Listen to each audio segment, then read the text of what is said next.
किसी घने जंगल में एक शेर रहता था जिसका नाम था बलवान।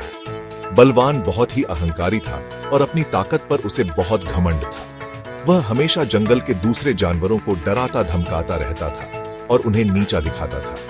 उसी जंगल में एक बंदरों का झुंड भी रहता था जिसका सरदार था चतुर। चतुर बहुत समझदार और विनम्र था।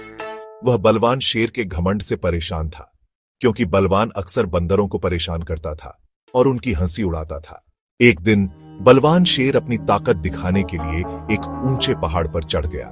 वह वहां से जोर जोर से दहाड़ने लगा जिससे पूरा जंगल कांप उठा।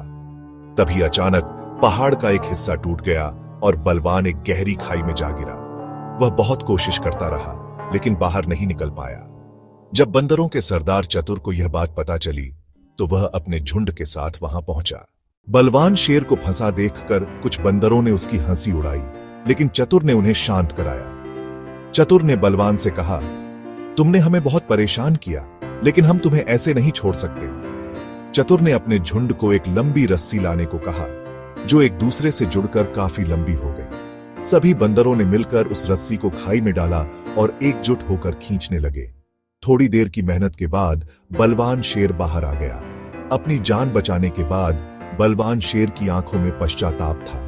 उसने शर्मिंदा होकर चतुर और सभी बंदरों से माफी मांगी। बलवान ने कहा, मैंने अपनी ताकत का बहुत घमंड किया लेकिन आज मुझे समझ आया कि सच्ची ताकत एकजुटता और दयालुता में होती है। उस दिन के बाद बलवान शेर का घमंड खत्म हो गया।